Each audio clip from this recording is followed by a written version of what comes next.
Now, please welcome to the podium Rotary past president and president of the Berry Company, Jim Berry, to introduce our speakers.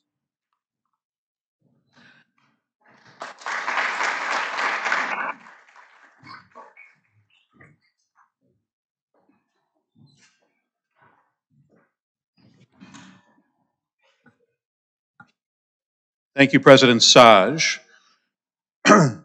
The Wisconsin Institute for Law and Liberty recognizes that the principles and institutions that have made America an exceptional nation were hard won and can easily be lost. Will is therefore dedicated to a vigorous defense of these foundations as the basis of a free society. The core principles that inform Will's mission include fidelity to the Constitution with its principles of limited government, federalism, separation of powers, and individual liberties. Commitment to free markets that allows for private enterprise, entrepreneurship, and voluntary exchange within the rule of law. Commitment to the fundamental institutions of civil society that cultivate individuals capable of self-governance, and dedication to the formation of informed and capable citizenship. I have had the privilege of serving as the chairman of the board of directors of Will since its founding in 2011, and it is my further privilege today to introduce our guest speakers, both of whom work at Will, Miranda Spindt and Will Flanders. They are two of the leading lights at Will. Miranda Spindt is a Will policy associate. She assists the policy team with research, writing, and legislative efforts in multiple policy areas, especially healthcare and other social issues where ideas rooted in individual liberty and free markets are needed for policymakers. Her writing has appeared in various publications, including the Daily Caller, Inside Sources, and the Wisconsin State Journal. Miranda holds a BA in both political science and economics from Marquette University and an MPA with a concentration in policy analysis and analytics from Norwich University. Will Flanders is the research director at Will. Since joining Will, he has authored or co-authored reports on the return on investment from charter schools, the effects of Act 10 on the teaching workforce, and the economic benefits of Milwaukee Parental Choice Program, among others. Dr. Flanders' work has appeared in many publications, including the Milwaukee Journal-Sentinel, the Wisconsin State Journal, Politico, National Review, and the Wall Street Journal, as well as academic publications such as the Journal of School Choice. Dr. Flanders holds a PhD in political science with a specialization in American politics and public policy from Florida State University, as well as an MS in political science and an MS in applied American politics and policy from that same school. Please join me in giving a warm Rotary welcome to Miranda and Will.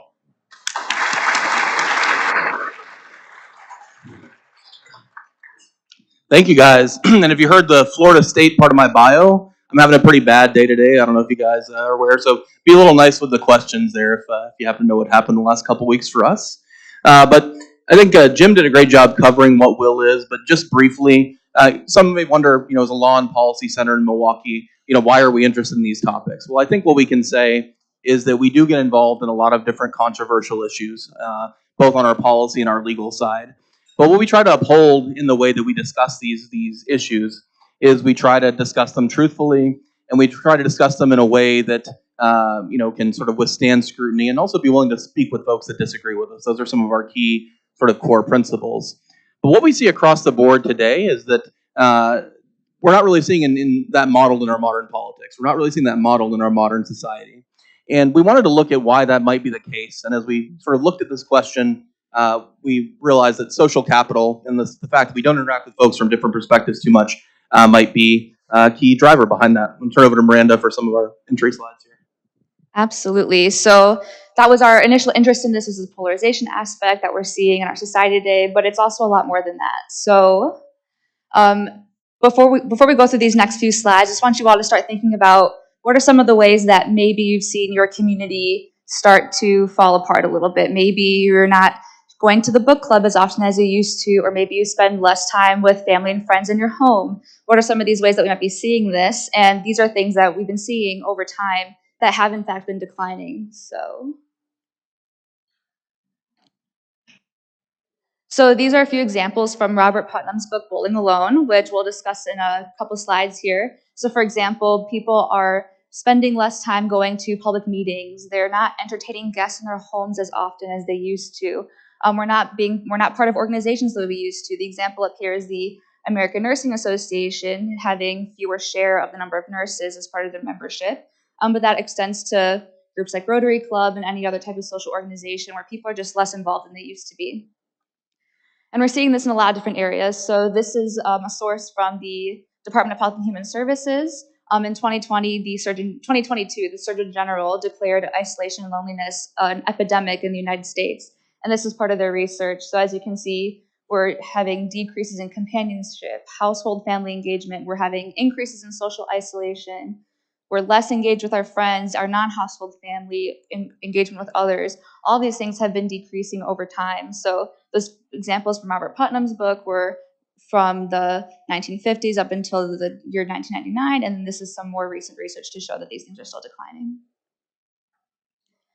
And then this is just one more example. So these are examples of responses of the same survey taken over time of people who are reporting their feelings of loneliness. And as you can see, that has been significantly increasing and becoming more relevant over time, especially in the past 2 decades.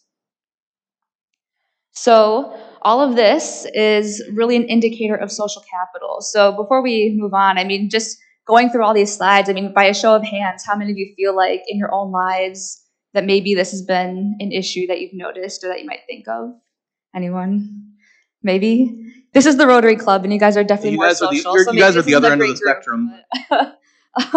But I mean, I can tell you in my own life, I mean, how much time people my age spend on social media.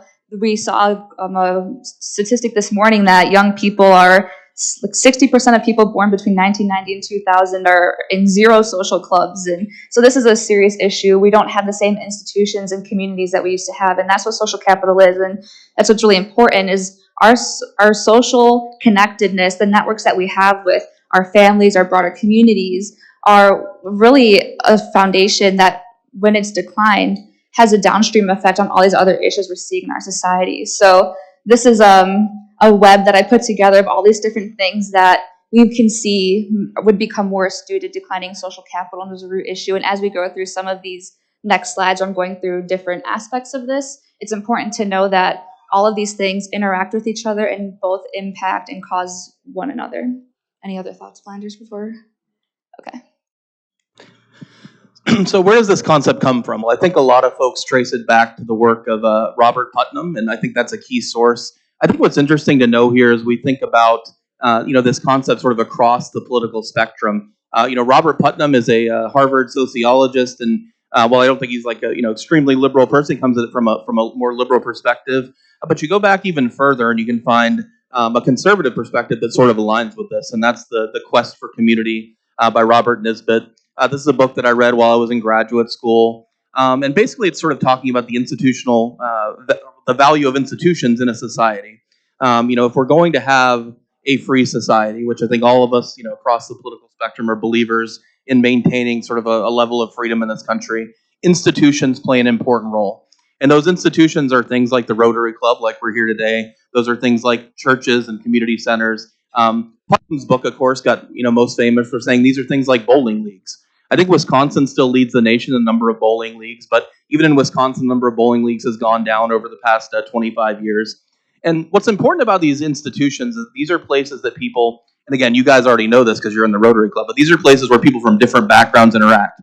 And when you don't have those opportunities, that leads to more isolation into these bubbles that leads to a lot of those downstream effects that Miranda was talking about on the previous slide. But it's not a one-sided thing. We may come from a conservative libertarian perspective, but whether on the left or the right, people see value in these institutional foundations and the role they play in society.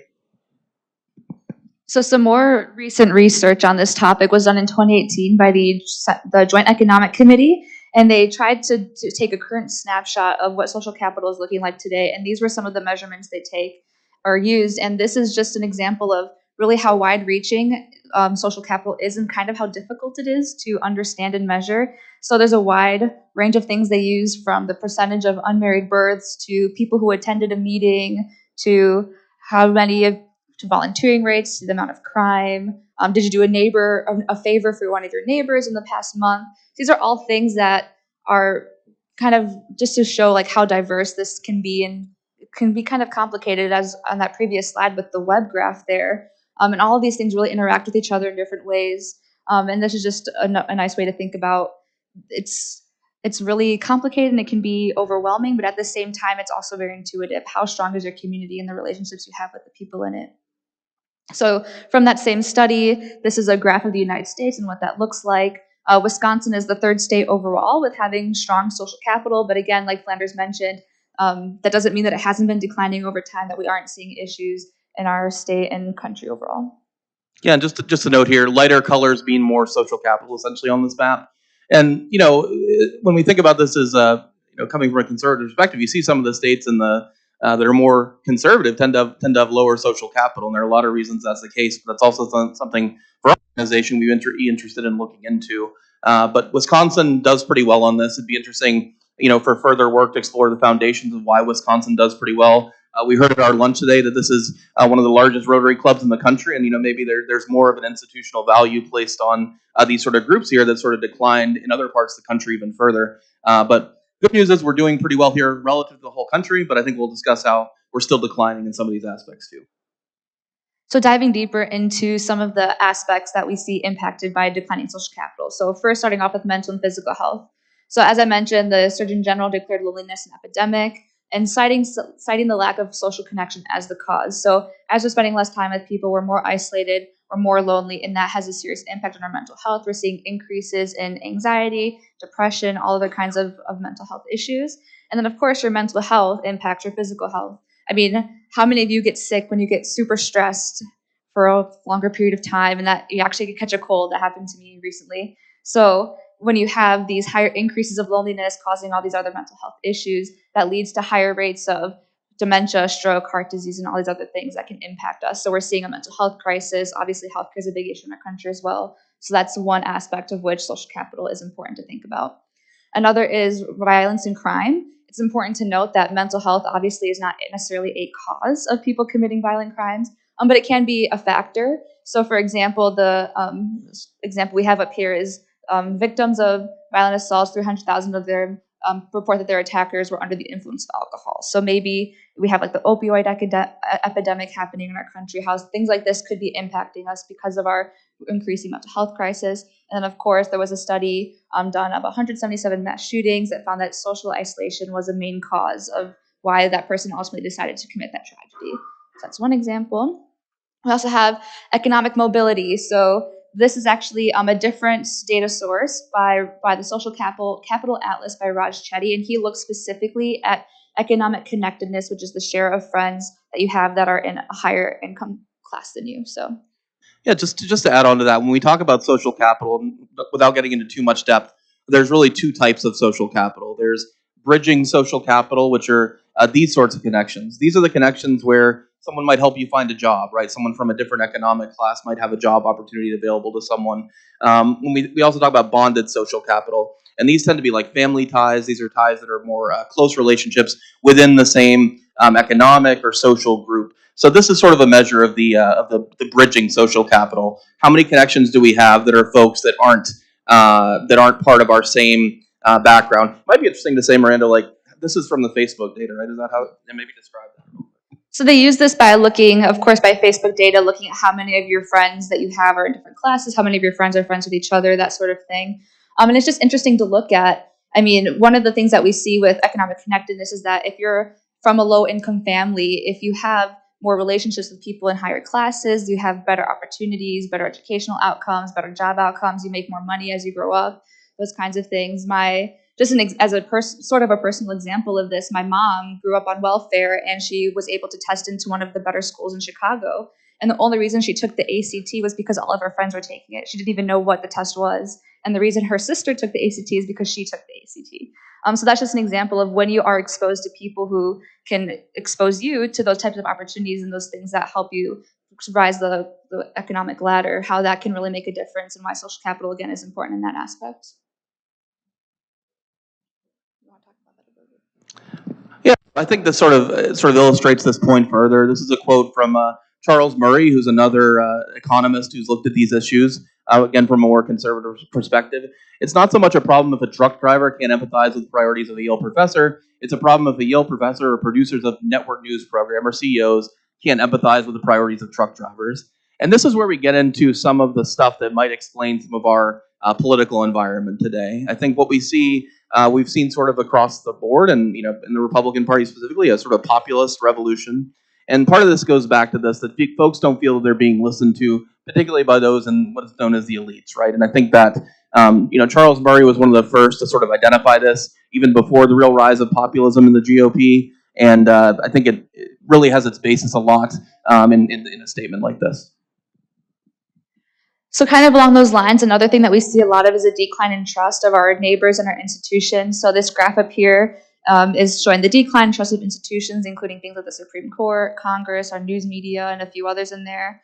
As you can see, if there only 8% of Americans have confidence in Congress, it doesn't bode very well for our political system here and how effective we can be. But it's not even just our institutions, it's the way we feel about our neighbors. So up here you can see that this was a statistic from Robert Putnam's book that between 1960 and 1999, the percentage of people who agreed that most people can be trusted fell from 55% to 35%. And then today, if you ask that same question, it's only 22% who would say they agree with that statement.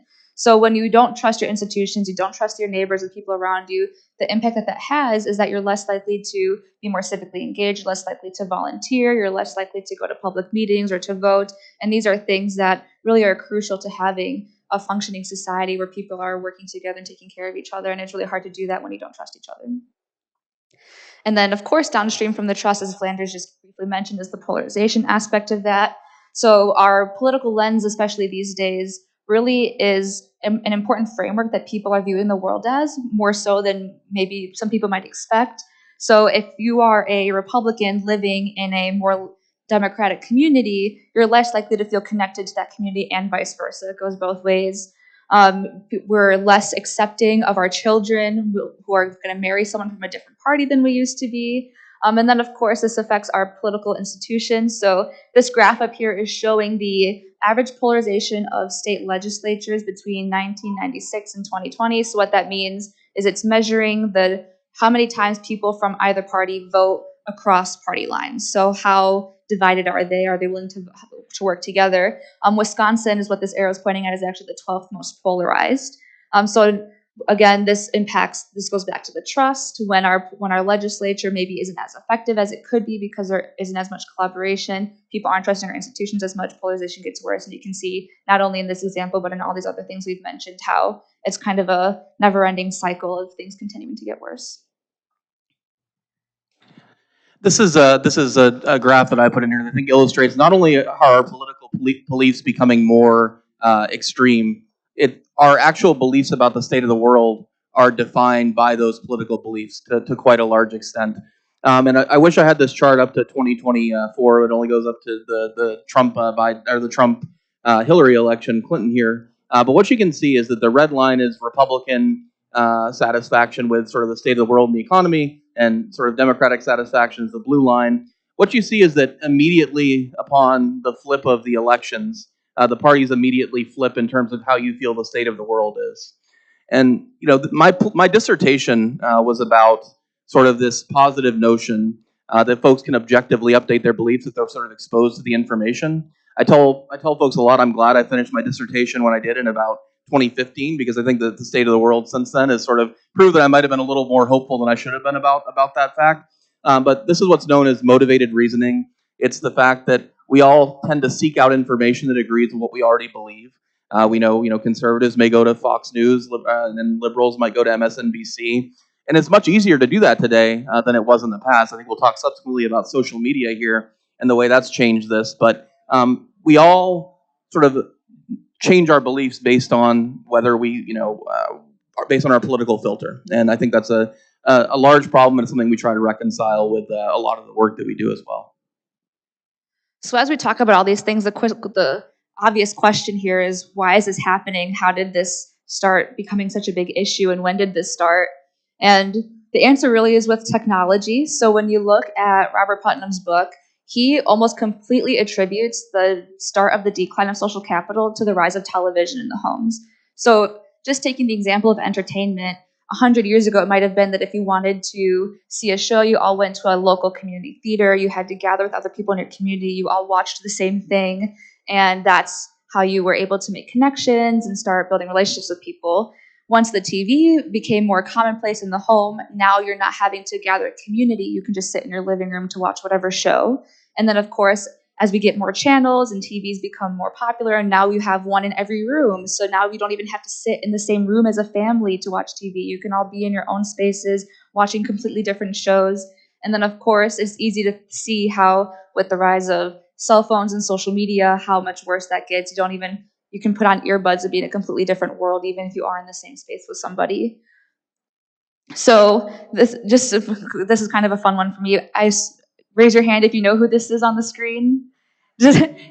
Awesome. Does anybody happen to know who she's dating? Yeah? Travis Kelce, exactly. Does anybody know what country she's in right now for her tour, by any chance? She's okay, cool. I didn't even know that. But so the example of Taylor Swift is that even with the rise of television, what we see a lot is this rise of parasocial or pseudo-social relationships, which is when we put a lot of energy into people who we feel like we know, but who don't know you exist. Like Taylor Swift doesn't know that this is happening right now. She doesn't know they're talking about her. She doesn't care. That's too bad. Yeah, I know, unfortunately. But she's a really great example of, in any type of celebrity, you watch someone act in a TV show for 10 seasons and you feel like if you saw them on the street, you would be able to ask them about their wife and their kids and how their divorce went. In the case of Jennifer Lopez, like my mom's obsessed with that whole drama right now or something like that. But the problem with this is that when we're investing all this time and energy into these fake relationships, it's kind of like eating potato chips. Like you feel like you're getting the relationships and the social connection that you need as a human, just as your base instincts, but you're not really getting anything substantial. And this kind of leads to not only are we more isolated, but we don't necessarily feel the need to even go out and socialize with other people. So that's an issue with technology. And then, of course, all these other issues that we've been discussing, technology amplifies and makes 10 times worse. So not only is it celebrities like it might have been 30 years ago, but now with social media, I mean, you can post any information you want about your vacations, your kids graduating high school or college, and people who maybe you don't know that well, maybe you only met once or twice, but you're friends on Facebook. Now, all of a sudden, there are people who have this insight into your life, and maybe they feel like they know who you are. So, and then it also creates a bit of an anonymity issue. So not only for example, when you're posting all this stuff about yourself, you're probably posting only the best versions of your life. Like, I mean, some people might do this. I wouldn't, but like most people are not having a mental breakdown and crying and then videotaping it and posting it on like their TikToker, right? Like most people aren't doing that. So that kind of contributes to this mental health issue, because especially with younger people who are on these apps all the time, they aren't socializing.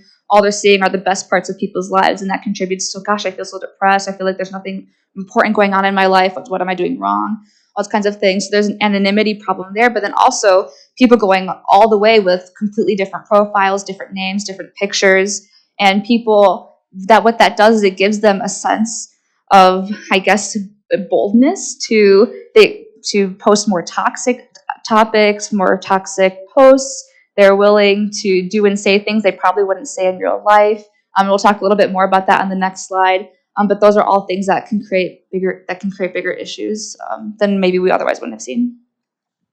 Yeah, and this sort of goes along a little bit with what I said before about news options, but the online media environment has really exacerbated the extent to which we can live in echo chambers. We see it. It can be a positive for folks that you may have an interest that doesn't align with what anybody else in your town likes. I like IndyCar racing, which isn't that popular nowadays, but I can find an online community of folks that still like that. But it can also lead to the growth of extremism, right? If you have some out there beliefs about things, you can find an online community that might align with those beliefs, and therefore that might encourage someone to become more extreme and look at those sources more, find this community that is actually pushing them further out from the rest of society. I think also, something that social media drives, obviously, is that we gain social media credibility oftentimes by who can come up with the best insult, right? That's who gets the most attention on social media, and so it devolves our political debate to a large extent. An interesting tidbit on this too is that there was research done. There's a book called The Social Media Prism by Chris Bale. It's really interesting. I read it in college, and he did a study where you'd think that the obvious answer would be, well, let's just expose people to different viewpoints on social media. What that did is it actually made them more extreme, going like they got defensive. It becomes a part of your personality and your identity, where when you see something that's against what you believe, it feels like a personal attack, and you actually become more defensive, then you become more curious, which is an interesting dilemma. So this is a very difficult topic. It feels very dire. How do you even begin to start addressing issues like this? There's a few things that we're looking into. This is by no means a comprehensive list, but these are just a few ideas that can at least begin encouraging some ways for society to come in and do its thing. So one example would be the universal charitable deduction. So during the pandemic, in addition to the standard deduction, which most people are eligible to take, you could also get an additional charitable deduction on top of that. That was just a way to help encourage people to utilize that more, and then hopefully as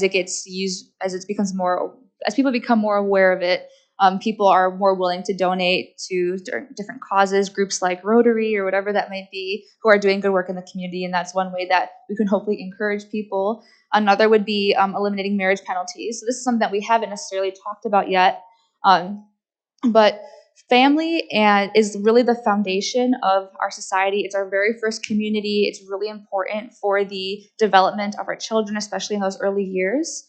And it's one of those things. It's not necessarily marriage per se that's what's important, but it's the stability that marriage on average is very likely to provide.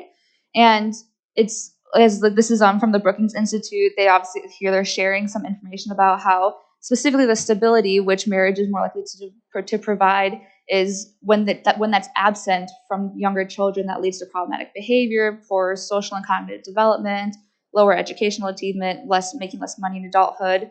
And that's just an important thing to factor into. And on this next slide, so it's important. And as you can see, obviously marriage has been declining among all classes for decades, but you can see it especially in the middle and lower classes who are already facing a lot of other external factors that can lead to worse outcomes later in life, where they could really benefit from marriage the most. And obviously marriage, this doesn't mean that if you're a single parent, you can't provide stability in your home. And if you are from a married family, doesn't necessarily mean that it's a great one.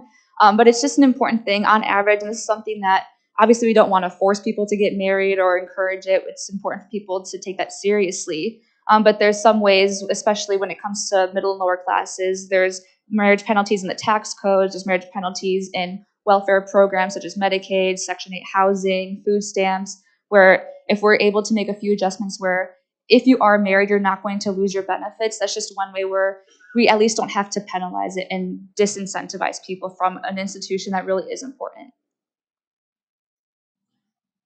Okay. So those are kind of federal ones. At the state level, there's a way that we could ease some nonprofit regulations. So there's some studies done to show that states with higher regulations on nonprofits have fewer nonprofits than states that are less regulated. Surprise, surprise. So Wisconsin is 29th overall in regulation, but we're really strict with auditing and fees. So that's one way that at least in our state, we can maybe look at some of our codes, see if there's a way to help encourage better nonprofits who are obviously going out and doing some of that natural social capital building in their communities. Another really interesting one is adopting reasonable childhood independence laws. So I'm sure nobody here in this room remembers what it was like growing up in the 70s or 80s, but I watched Stranger Things and other movies from that time, and it's really common to see like the neighborhood kids all on their bicycle gang going from kids to kids' houses, and they go to local parks and that kind of thing. We don't see that so much anymore, and this might be part of the reason. So over time, it has become a trend. This is a book, The Anxious Generation by Jonathan Haidt, which came out a few months ago, right? It's been a bestseller. He talks about how we're seeing a decline in independence with children, whether that's because of technology. Maybe it's easier for parents to monitor them. They can actually track where you are rather than just telling you to come home when the street lights turn on or whatever that is. But what this is leading to are children who are not experiencing the independence that older generations used to experience. And that's important because those are how you develop your problem-solving skills, your collaboration skills, your decision-making skills. And when you're not having those opportunities to build upon those important life skills, that's what, at least part of this hypothesis, is that what's leading to this major increase, especially in the last 10, 15 years with the younger generation, of this huge increase in anxiety and depression. People just aren't getting the experiences they need to feel capable in their everyday lives and decisions, and that's really important. So with these, you have I was just saying, and crime is lower than the 1980s. A lot of people don't realize that, but crime is significantly lower than it was in the 1980s when we did have, and I was around then. I feel a personal attack there about, no one in this room, but with my gray hair, I was around, it was more like that, but crime was significantly higher and kids had a lot more freedom is the point I wanted to add. So what these reasonable independence laws do is they just clarify within certain laws and criminal codes and neglect laws and what that means. Just clarifies what is reasonable independence for children. So just on the screen, I'm sure maybe some of you have been reading them. These are just a few examples from an organization called Let Grow, which is advocating for these laws to be passed. Just a few stories of parents who were letting their kids play down the street or in the park across the street from their home, and they were put through. It took 2 years for one of these moms to have the neglect cases dropped on her. Another family had CPS come and investigate, asking their kids inappropriate questions that they were no issues. So, and those can be more traumatic than just letting your kid play outside. So the whole point is just hopefully by clarifying some of these laws, parents don't have to fear letting their kids be independent, and they know that they won't have any sort of repercussions just for letting their kids experience a little bit of freedom. They should be able to walk to and back from school on their own and that kind of thing. So then those are state laws, and then finally we have some local ideas. So reforming local zoning laws. This is an important aspect. So I just bought a condo this past March, and that was a really interesting experience for me trying to buy a home. I thought I would be able to buy a house, and I couldn't.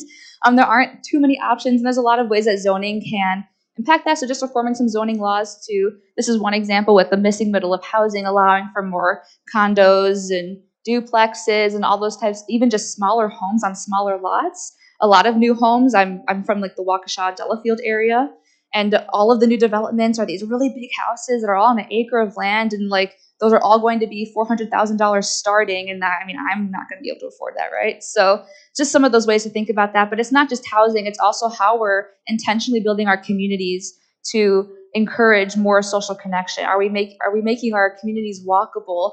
Are you able to walk to work, and then on your way back, you stop at a restaurant on your way home and you're able to connect with people? Are you running into similar people? Are there parks nearby that are easy to get to? What we see a lot of these days are neighborhoods being built in one area, and then all of the businesses are in another area, and then the park is somewhere else over here. So just ways where we can try to be more intentional on connecting all these different aspects of our lives in order to foster more opportunities for social connection and just running into people more.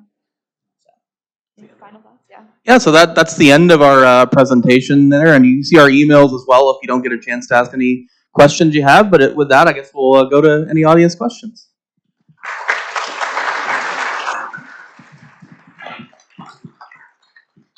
Thank you, Miranda and Will. If you have any questions for Miranda and Will, you can line up behind me. And as always, please keep your questions topical and concise.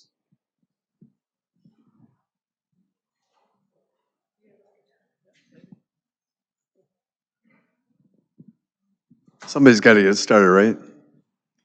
Anyway, you didn't touch too much on how the pandemic has really affected what you've been speaking about this whole time. So if you could just please touch on that, thank you. Yeah, absolutely. I think it's a huge, overwhelming factor that we probably should have brought in the presentation to some extent. A lot of the isolation issues that we see, the sort of point of the turning of the line happens around 2020, and that's because largely of the year that a lot of folks spent in isolation. And it's for younger people, they missed out on a year of socialization. They didn't maybe learn how to make some of those relationships. For older people, some folks, came to accept the isolation and didn't want to fully engage back into society. So the pandemic absolutely played a huge role, and we shouldn't ignore that. It's a fascinating presentation. Do you have any stats on the reduction in religious attendance or church attendance or temple attendance might be playing in this whole thing? I think I don't know if we touch on that specifically, but that's clearly an impact. You can see the decline of religious institutions along with every other type of institution, clubs and social interactions and that kinds of thing. That's really important. There's an interesting, it's interesting when you think about the decline of these types of institutions, whether that's church or whatever that is.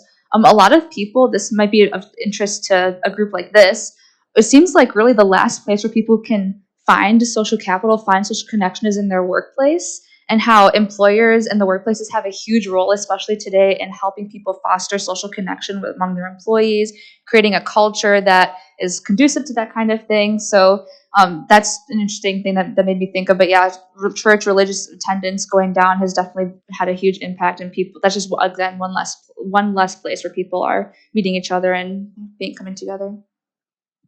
Again, thanks for bringing this to our attention, because it's disturbing when you see all those facts and everything on there. How does the U.S. stack up compared to other countries, and is there any other country that's doing something different so that they're not following these trends? Yeah, so I think without the full data in front of us, I think the United States does pretty poorly on a lot of these measures, actually. And when you look at European countries, they tend to be relatively higher. And there can be a lot of different reasons for that. America's always been a melting pot, and we have a much larger variety of people from different cultures here, and that makes it more challenging sometimes. But the U.S. is a little bit low compared to most of Europe and some of those countries. In terms of other parts of the world, I think there's a lot less data, but we do look relatively bad relative to some of our comparable neighbors. I have a 9-year-old granddaughter who so desperately wants a cell phone, and she's not going to get one for quite a while. There's good evidence that I've read in the medical literature about cell phone use in children, how it completely changes how your brain is wired. You want instant gratification, not to mention social networking going down. And then now there's one saying that adults, parents, if they work on their cell phone too much, the same problem happens to their kids. It's kind of scary. I just don't know if you guys know much about it or have ideas. Yeah, well, actually, Jonathan Haidt, who we mentioned on one of the slides here, has done a good amount of work on that in recent years, and it's absolutely true. We're not obviously anti modern technology to a large extent, but with kids, you absolutely have to be cognizant. And for a 9-year-old to have a cell phone, as much as they want it, I think there's a lot of good reason to say that put the hammer down and then be the tough parent or grandparent there. Nokia and Barbie are collaborating to make a flip phone, which has no social media. So if she's really pushing it, maybe get her one of those. That would be what I have to add to that. Thank you, Miranda and Will.